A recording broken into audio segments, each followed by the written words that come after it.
Salut tout le monde, salut les monégasques, bienvenue pour un nouveau débrief. Alors aujourd'hui on va parler de la 32e journée de Ligue 1 et le déplacement à Rennes. Alors c'est le sprint final, on arrive à la fin de la saison et Monaco a des objectifs assez clairs, c'est-à-dire que la saison globalement est ratée, mais dans ce sprint final il y a encore une possibilité d'attraper l'Europe. Alors quelle Europe, on ne sait pas. Ligue des Champions, Ligue Europa ou Conference League. Pour l'instant c'est un peu flou parce que les équipes du haut de tableau avancent bien, avancent vite, ont fait une bonne saison. Je pense à Rennes, à Marseille, même les Niçois qui sont en train de reculer, c'est un petit peu chaud de les jouer. Donc voilà, on est dans un sprint final avec quand même 4-5 équipes qui sont en train de se battre pour choper, j'ai envie de dire, le podium. Parce que si Marseille est bien, ils ont un calendrier difficile. Rennes était pas mal avant de nous jouer hier soir. Et Monaco est là, Strasbourg est là, Nice est là. Et donc c'est un petit peu compliqué de savoir qui sera sur le haut de tableau à la fin de la saison. Donc pour Monaco, on est formidablement bien en ce moment, bizarrement. On enchaîne victoire sur victoire. Paris, Metz, Troyes. Et donc on est sur une très très bonne dynamique et on est en train de se dire que si ça continue comme ça, on va pouvoir peut-être accrocher quelque chose d'intéressant au niveau européen. Mais pour ce faire, il fallait aller battre Rennes. Et aller battre Rennes, je peux vous dire que c'était pas gagné d'avance, parce qu'ils étaient en pleine bourre, ils font une grosse saison, ils jouent très très bien, et franchement, aller gagner à Rennes, c'était un objectif extrêmement difficile, enfin en tout cas à mes yeux. Vous connaissez le résultat final, nous avons gagné, on a été gagné à Rennes, ce qui est exceptionnel, c'est un énorme coup. Pour le sprint final, c'est très très très fort, Monaco a frappé un très très gros coup hier soir, on a gagné 3-2.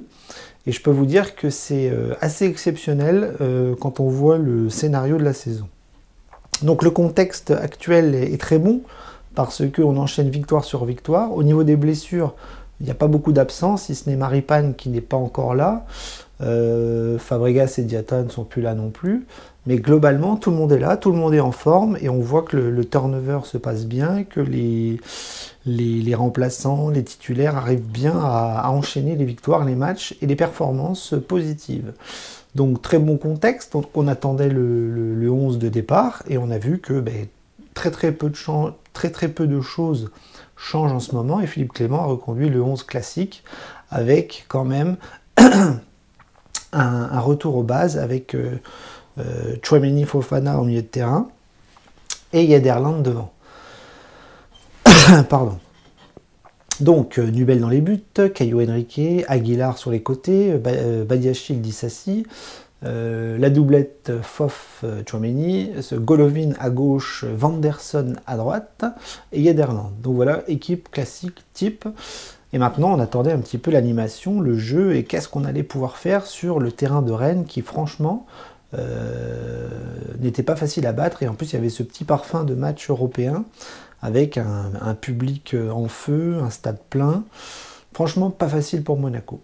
Donc on a gagné, et maintenant on va voir un petit peu le formidable scénario de ce match, qui a été quand même pas si simple, malgré des gros trous d'air défensifs de la part des Rennais. Ils n'avaient pas leur titulaire, ils avaient mis un petit peu une charnière centrale un peu expérimentale, et donc je pense que Monaco en a bien profité, avec des contre-attaques extrêmement fortes, extrêmement cliniques.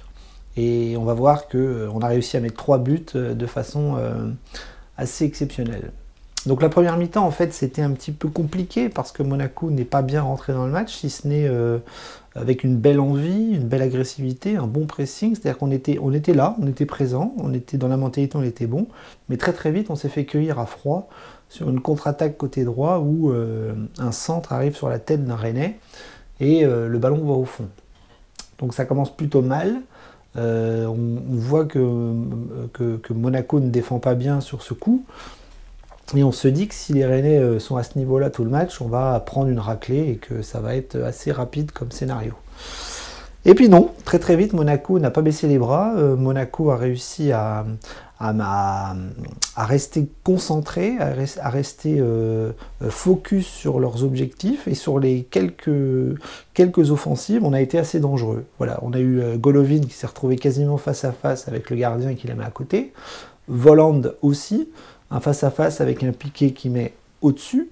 Donc vous voyez, on se crée des occasions, et sur une belle contre-attaque avec un long ballon de Golovin vers Vanderson, Vanderson va arriver à toute blinde, à toute vitesse, et va mettre le ballon au fond des filets pour égaliser. Donc là, je peux vous dire que l'état d'esprit change, parce que Monaco est bien, mentalement, physiquement, tactiquement, ça va aussi. Et quand vous égalisez, je peux vous dire que la volonté et le moral revient dans l'équipe qui égalise. Donc, globalement, la première mi-temps, on va pas trop avoir le ballon. On va laisser le ballon aux Rennais, on va quand même un petit peu subir défensivement. On va pas défendre très très bien, mais sur les quelques contre-attaques offensives, on va plutôt bien les jouer. Et globalement, on maîtrise notre sujet sur cette première mi-temps. La deuxième mi-temps, on se dit qu'il ne faut pas lâcher, parce que être à 1 partout à Rennes à la mi-temps, à la 32e journée de Ligue 1, franchement, c'est pas mal. C'est pas mal parce qu'on aurait pu perdre 2-0, 3-0 à la mi-temps, on aurait pu se faire soulever si Rennes avait poussé un peu plus. Et comme Rennes a du mal, offensivement, défensivement, et bien Monaco en profite. Et en deuxième mi-temps, c'est ce qui va se passer. Monaco va bien attendre les Rennais, voilà. Rennes va continuer d'avoir le ballon, mais nous on va attendre, et on va super bien jouer les contre-attaques. Et en fait, sur quelques offensives, on va réussir à mettre un deuxième but sur un super ballon gratté par Ben Yedder, Volland et compagnie, qui vont très très vite se projeter vers l'avant. Et en fait, avec un ballon en profondeur pour Ben Yedder, Ben Yedder va réussir son face-à-face, il va la mettre au fond face au gardien, 2-1. Et là, je peux vous dire que les Rennais sont très très mal, parce que là, c'est très très dur d'encaisser un but à ce moment du match, en sachant que la physionomie fait que les Rennais n'y arrivent pas. Les Rennais sont bloqués, nous on défend plutôt bien, au milieu de terrain on est assez costaud, et devant on marque les buts. Donc à 2-1 c'est formidable, et le coup de grâce va arriver juste derrière, parce que sur une contre-attaque, on va voir Vanderson qui va réussir à combiner avec ses attaquants, et va réussir à remettre sur Boidou, qui était rentré, et qui va réussir à la mettre au fond, pied opposé. C'est-à-dire le ballon vient de la droite, et avec son pied gauche, il ouvre son pied et il la met au fond des filets, 3-1. Et là, je peux vous dire que le match est plié, parce que à ce niveau du match, avec le temps qui s'écoule, à 3-1, il n'y a plus beaucoup de surprises. Monaco va se qualifier, va gagner. Et c'est ce qui va se passer. On va se faire un petit peu peur sur la dernière seconde, parce que dans la surface de réparation, Diop fait une faute. Et donc, penalty pour Rennes, qui est marqué par Terrier. Donc 3-2, mais l'arbitre siffle la fin du match. Et honnêtement, on a quand même... Je dis pas qu'on a maîtrisé le match, mais on a été plus fort. On a été plus réaliste, ce qui nous manquait un petit peu sur le plan offensif. Et franchement... on a super bien exploité les contre-attaques, les offensives. On a été chirurgical, et honnêtement, encore une victoire. Quatrième victoire d'affilée. Paris, Metz, 3, Rennes. Rien à dire. Alors, suite à cette super victoire, on va voir un petit peu à quel point les joueurs ont été concentrés et bons. Voilà, on est dans une bonne phase, on est dans une bonne dynamique. Tout se passe bien, et on est en train de faire une fin de saison superbe, qui pourrait nous amener à un objectif perdu, qui était l'Europe l'année prochaine. Honnêtement, il y a quelques matchs, on ne pensait pas qu'on arriverait à gratter l'Europe. On avait tendance à surfer sur le ventre mou du championnat, 6e, 7e, 8e. On n'arrivait pas à monter. Et là, avec l'enchaînement des victoires et la victoire à Rennes hier soir, on est plutôt pas mal pour la suite. Donc au niveau des joueurs, on a été quand même assez costaud. Défensivement, Nubel a été très bon. Il a fait quelques arrêts importants. Franchement, il faut le souligner. Des très belles parades assez sur sa ligne, ou sur des frappes extrêmement fortes. Il a été très très bon. Après sur les 2 buts qu'il prend, le penalty, on sait qu'il n'est pas bon sur les penalties, il prend penalty sur penalty. Et puis le premier but, voilà, ça va un peu vite. Les défenseurs sont un petit peu dépassés par l'arrivée de l'attaquant qui vient très très vite dans la surface mettre sa tête. Mais honnêtement, voilà, il ne peut pas faire grand chose sur les 2 buts, mais il a fait des arrêts importants. Il a été plutôt bon sur la relance. Et donc pas grand chose à dire sur Nubel qui fait globalement un bon match. Défensivement, alors j'ai trouvé que la défense centrale ça a été un peu compliqué au début. Disasi, Badiachil était un petit peu à côté de la plaque. Ils n'arrivaient pas bien à se placer, ils n'arrivaient pas bien à défendre. On a vu Disasi faire des petites boulettes, il se cassait la gueule dans la surface, il faisait des relances en touche. Il était un petit peu tendu au début du match, puis après il est monté en puissance et j'ai trouvé qu'en deuxième mi-temps il a été meilleur, un petit peu comme Badiachil, voilà, qui couvrait bien les ballons, qui couvrait bien les attaquants, qui était quand même assez bon. Donc j'ai trouvé une défense centrale un peu en difficulté au début du match, qui est montée en puissance et qui a bien fini. Sur les côtés, pareil, beaucoup d'activités. Aguilar et Caio Henrique ont été extrêmement combatifs. Beaucoup de montées, beaucoup de centres, beaucoup de défense aussi, parce qu'il fallait quand même bien défendre dans la surface ou dans les attaques rennaises. Et j'ai trouvé Aguilar très flamboyant, très vif, très rapide, très concentré. Très peu d'erreurs aussi, même si sur quelques placements ici et là c'était un peu compliqué, mais j'ai trouvé les latéraux assez bons hier soir. Milieu de terrain, j'ai envie de souligner ça, c'est-à-dire le retour de la doublette Fofana-Tchouaméni qui avait beaucoup réussi l'année dernière sous Kovac. Et là, on voit que Jean Lucas n'est plus là et ça fonctionne mieux. Voilà, c'est tout. Fofana et Tchouaméni se connaissent, ils sont très bons. Et le fait de leur donner du temps de jeu, de rejouer pas mal, eh bien on voit que ça progresse, que ça va mieux et que ça solidifie un petit peu le milieu de terrain. Donc rien à dire sur le retour de la doublette magique. En milieu des attaquants, Vanderson et Golovin assez bons. Alors Golovin a beaucoup raté, beaucoup d'imprécisions, beaucoup d'erreurs, beaucoup de face-à-face ratés, ce qui est extrêmement préjudiciable. Parce que quand vous avez 2 ballons face au but et que vous les mettez à côté, ça fait mal, ça fait très très mal. A contrario, Vanderson a été très bon. J'ai trouvé Vanderson extrêmement concentré, extrêmement combatif, extrêmement appliqué sur l'envie, sur le physique, sur cette envie de bien faire, sur cette envie de bien combiner avec ses défenseurs et ses attaquants. Il a été extrêmement virulent. Très très bon sur les offensives et il a été récompensé parce qu'au début du match, c'est lui qui égalise d'une super frappe plat du pied sous les mains du gardien. Et il donne le 3e but aussi avec Boadou. Et je trouve que c'est vraiment une belle performance, c'est une belle recrue. Il n'est pas encore parfait, il est encore jeune, il fait encore beaucoup d'erreurs. Mais il a un profil extrêmement intéressant, il fait très très mal quand il est à 100% et qu'il doit aller vers l'avant. Voilà, donc un très bon match de Vanderson. Golovin un petit peu en dessous dans ce réalisme absent. Et devant, Ben Yedder et Voland qui ont fait du pareil, comme Fofana Tchouaméni, on a retrouvé un petit peu la doublette magique. Voland aurait pu marquer un but, mais il s'est beaucoup battu, il est beaucoup redescendu, il a beaucoup fait un travail de l'ombre pour emmerder la défense rennaise. Et Ben Yedder, lui, en a profité pour marquer, comme d'habitude. Hein. Il fait partie des meilleurs buteurs du championnat en ce moment, il est très très fort. Et il continue d'enfiler les buts comme des perles. Donc franchement, pas grand chose à dire pour Ben Yedder et Voland qui ont fait un bon match hier, à l'image de Fofana et de Tchouaméni. Au niveau des remplaçants, bien, on voit que Boadou fait plaisir parce qu'il a galéré toute la saison.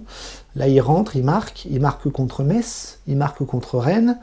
Donc, il y a une progression.